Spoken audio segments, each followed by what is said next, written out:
Amis fidèles téléspectateurs de ITV, bonsoir et bienvenue dans votre émission En route vers Pâques en ce 4e vendredi de Carême. Alors pour cette émission de ce soir, nous allons recevoir comme invité Monsieur Paul Joachim Godonou. Il est de la fraternité Jésus, Lumière du Monde. Il va nous parler de la 6e édition du déluge de feu qui se prépare donc d'ici les prochains jours.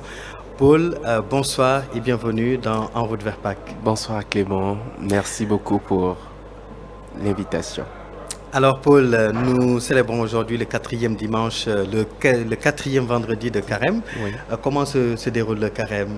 Alors, il faut dire qu'on a bien entamé le Carême et au sein de notre communauté, nous le vivons avec la préparation du déluge de feu, qui est notre activité phare de l'année. Donc, nous le vivons dans le jeûne, dans la prière et bien sûr dans la pénitence. Sans oublier que nous avons aussi prévu des actes de charité que nous allons faire durant ce temps de carême. Parfait. Donc certainement nous aurons l'occasion d'y revenir tout à l'heure par rapport aux activités donc que vous allez nous présenter lors de cette 6e édition. Mais on veut en apprendre davantage sur votre fraternité donc qui s'intitule Jésus Lumière du Monde. Est-ce que vous pouvez nous en parler et nous présenter cette fraternité davantage? Bien sûr, il faut dire que la fraternité Jésus Lumière du Monde est une branche de l'apostolat catholique Service de la Parole qui est basée à Abidjan. Eh bien, en juin 2016, nous avons commencé nos activités ici au Sénégal. Notre groupe est un groupe charismatique et notre mission est de véritablement porter la parole au cœur des peuples et des nations afin de les rétablir dans leur filiation divine, afin qu'en tant que chrétiens, nous puissions véritablement expérimenter les grâces et les bénédictions de la parole. Comment ça s'est passé, l'implantation au Sénégal? Qui a eu l'idée, l'initiative? Alors donc en ce qui concerne l'implantation, déjà il faut dire que depuis la base à Abidjan, il y avait eu des temps de prière et durant ces temps de prière, on avait reçu le Sénégal comme pays. Donc le Sénégal est la première base de l'apostolat catholique Service de la Parole. Et suite à ça, il y a eu des missionnaires qui sont venus. En juin, comme je vous le disais, en juin 2016, on a commencé avec, je crois, 6-7 personnes. Nous avons commencé avec 7 personnes et petit à petit, voilà, nous avons pu nous installer sur une paroisse, nous avons pu commencer à mener nos activités d'évangélisation. Nous sommes véritablement orientés vers l'évangélisation et voilà un peu comment on a commencé à s'intégrer. On était avant sur la paroisse Saint-Pierre-des-Baobabs, mais finalement là, nous sommes sur la paroisse du Sacré-Cœur Malenfant. Et actuellement, vous avez à peu près combien de membres à votre Là, actif? on est à 70 à peu près, 70 membres à peu près. Ce sont des jeunes, d'accord, de toutes les nationalités, hein, que ce soit des Gabonais, des Ivoiriens, des Béninois, des Togolais, des Congolais, et j'en passe. En tout cas, c'est rempli de nationalités. Et il y a beaucoup plus de Sénégalais ou? Bien sûr, c'est clair. Il y a des Sénégalais, bien sûr, ils sont là. C'est vraiment il y a vraiment un brassage culturel, si on peut dire, dans notre groupe. Il y a un brassage culturel des Sénégalais, des Ivoiriens, et ça se passe très bien. On voit combien de fois, voilà, lorsque nous sommes chrétiens, il n'y a plus de barrières. Il n'y a plus de barrières. Nous sommes unis par le Christ. Voilà. Et comment se passent vos rencontres? Vous avez dit tout à l'heure que vous êtes basé à la paroisse à la paroisse Sacré-Cœur Malenfant, c'est bien cela. Oui. Comment se passent vos rencontres? Qu'est-ce qui s'y passe? Ok, d'accord. Donc, c'est vrai qu'on est attaché à la paroisse Sacré-Cœur Malenfant, mais on organise la plupart de nos activités à la chapelle Saint-Laurent de Gibraltar. Alors, il s'agit des temps de rencontre parce que nous avons souvent les dimanches des temps de rencontre pour nous permettre de prier, de louer, de réciter le chapelet et surtout d'être enseigné par la parole de Dieu. Mais en dehors de ça, si je peux un peu présenter nos différentes activités, nous avons des activités d'évangélisation, mais nous avons aussi des retraites que nous organisons. Des fois, nous allons à Cœur Moussa, des fois, nous allons nous retirer quelque part à Popunguine pour prier et essayer véritablement de rencontrer le Seigneur. En dehors de ça, nous avons des séminaires que nous organisons aussi pour les travailleurs. Parce que vous savez, notre groupe a la capacité de véritablement accueillir beaucoup de jeunes. Et nous savons les défis que font face ces jeunes-là dans leur vie professionnelle. Donc nous avons aussi le séminaire des travailleurs que nous organisons. Donc voilà un peu les différentes activités que nous menons. Bien sûr, nous organisons aussi des activités à but non lucratif telles que la visite des dons aux orphelins, des activités sociales que nous organisons.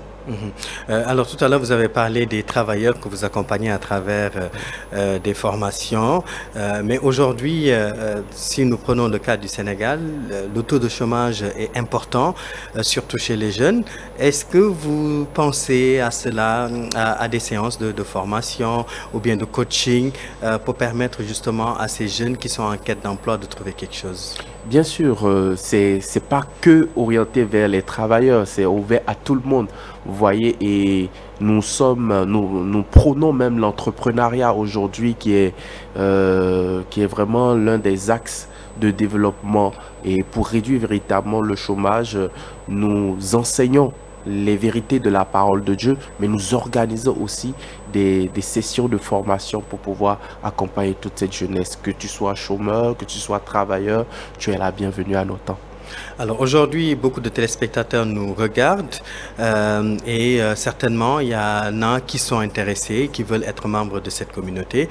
Quelles sont les démarches à faire pour être membre? Est-ce qu'il y a des exigences, il y a des conditions? Comment faire pour adhérer à votre communauté? Alors, il n'y a pas véritablement d'exigence, il faut juste se signaler, se manifester. D'accord, nous avons les différents numéros. D'accord, du secrétariat, d'accord, où il suffit juste de vous rapprocher de notre secrétaire. Vous venez à une de nos activités et vous manifestez le besoin d'intégrer le groupe. Et lorsque vous intégrez, au départ, on fait juste un petit échange pour voir quelles sont vos aspirations, pourquoi. On vous présente quelle est la vision du groupe, quelle est notre mission, quelles sont nos activités. Et si vous adhérez pleinement, on est d'accord avec vous pour faire le chemin vers... C'est ouvert à tous les chrétiens ou c'est uniquement la communauté catholique? Alors, pour le moment, c'est plus catholique. Nous accueillons plus des catholiques et tout. Donc, parce que le groupe est catholique, charismatique. D'accord, donc c'est catholique. Ouais. Alors, donc, vous en êtes à votre 6e édition du déluge de feu. C'est quoi le déluge de feu? Comment expliquez-vous cela? Alors, le déluge de feu, quand on parle de déluge, tout de suite, ça nous renvoie à Noé, au déluge. Et souvent, les gens ont la perception que c'est la mort, ainsi de suite. Or, l'Église nous invite à regarder ça autrement. Dans le catéchisme de l'Église, lorsque vous le lisez, on nous dit que le déluge est comme une préfiguration du baptême. Et lorsqu'on parle de baptême, et vous voyez le feu juste à côté, on voudrait parler du baptême du Saint-Esprit. Donc, ça nous renvoie au fait à Actes des Apôtres, d'accord, au chapitre 2, verset 3, où les apôtres étaient réunis et tout d'un coup, il y a eu des langues de feu, un violent vent, et des langues de feu sont tombées et ces apôtres-là ont commencé à prêcher et à parler de Jésus. Donc c'est juste une activité pour dire que nous, en tant que chrétiens, catholique, nous sommes ouverts à l'action du Saint-Esprit et cette activité nous permet voilà, de témoigner, d'annoncer, d'évangéliser, d'annoncer que Jésus-Christ est Seigneur et Sauveur. Eh bien, donc, espérons en tout cas que lors de ces journées, l'Esprit Saint va se manifester et que les gens vont parler d'autres langues, hein, comme l'Esprit Saint. Effectivement. Voilà, donc il a ses dons et donc que ces dons se manifestent à tout un chacun d'entre nous. Amen. Alors, donc nous sommes à la 6e édition, ce qui veut dire qu'il y a 5 éditions qui sont déjà passées. Effectivement. Vous pouvez faire le bilan de ces 5 éditions passées? Oui, bien sûr. Alors, faut dire que la première édition était en ligne, c'était en temps de Covid. Donc, on l'a fait en ligne. On avait eu pas mal de personnes qui se sont connectées et elle a évolué. Aujourd'hui, si je peux faire le bilan, c'est plus de 14 États qui nous suivent à travers le monde durant ces temps de déluge de feu. Et le bilan est très positif parce que nous observons beaucoup de jeunes qui ont laissé la foi, qui ont délaissé l'Église catholique, qui au travers, en venant à ces temps, renouent leur relation avec le Seigneur. Nous pouvons aussi aborder les différents témoignages de guérison, de restauration, de personnes qui se rendent compte véritablement de l'amour de Dieu pour eux. Donc vous voyez, ces temps sont vraiment très bien. Et aujourd'hui, après 5 ans d'édition, nous pouvons dire que le bilan est très positif. On voit beaucoup de chrétiens, beaucoup de jeunes, je précise, parce que aujourd'hui on pointe un peu la jeunesse du doigt. On voit beaucoup de jeunes venir adorer, venir louer le Seigneur, venir célébrer le Seigneur. C'est tout simplement magnifique. Magnifique. Alors, chaque édition, il y a un thème. Cette année aussi, il y a un thème. Est-ce que vous pouvez nous parler du thème qui a été retenu cette année et qu'est-ce qui justifie justement ce thème? D'accord. Donc, le thème est tiré de Ézéchiel 37, verset 12. Je lis. Prophétise donc, dis-leur, ainsi parle le Seigneur l'Éternel, voici j'ouvrirai vos sépulcres, je vous ferai sortir de vos sépulcres. Alors, ce thème est inspiré, d'accord, bien sûr, en relation avec l'année de l'espérance. Parce que beaucoup de personnes vivent la désolation, la tristesse. Lorsqu'on parle de sépulcre, ça nous fait penser à la mort. Et lorsqu'on parle de mort, ça parle de tristesse, avec la crise économique, avec le chômage aujourd'hui, avec tout ce que nous voyons, les maladies, ainsi par-ci. Donc, véritablement, ce thème vient pour nous apporter de l'espérance. En disant aux chrétiens, Dieu est capable, malgré les circonstances, malgré les défis, malgré ce que nous sommes en train de traverser, que ce soit la maladie, Dieu est capable de nous sortir de toutes ces situations. Donc nous avons un message d'espérance pour vous durant le déluge de feu. Alors, donc ce programme va se dérouler du 9 au 12, donc sur une période de 3 jours pratiquement. 4 jours. 4 jours, c'est ça. Oui. Que va-t-il se passer? C'est quoi le programme? Alors, durant ces 4 jours, nous aurons, bien sûr, nous commençons avec le chapelet, mais nous aurons des temps de louange et d'adoration. Alors, c'est vraiment très, très important parce que on abandonne tout et on s'ouvre véritablement à Dieu. Donc, des temps de louange, d'adoration. Nous aurons des enseignements. Vraiment, cette année, nous avons des orateurs de qualité.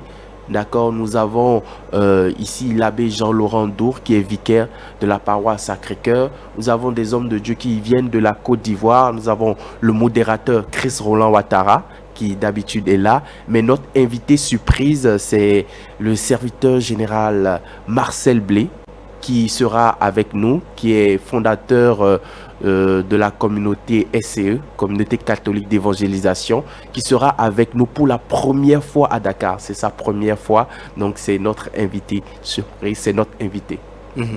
Est-ce que vous avez, on peut avoir le programme détaillé, que va-t-il se passer le 9, que va-t-il se passer le 10? Est-ce que vous pouvez détailler un tout petit peu pour permettre aux téléspectateurs de pouvoir assister à ce programme? À ce programme, donc le 9, il y aura le schéma du chapelet, de la louange, de l'adoration, de l'enseignement et de l'intercession. Le soir? Le soir, c'est-à-dire en semaine, d'accord, le mercredi, jeudi, vendredi, on commence à 18h. Donc le mercredi, jeudi, c'est la même chose. Le vendredi, nous avons le chemin de croix.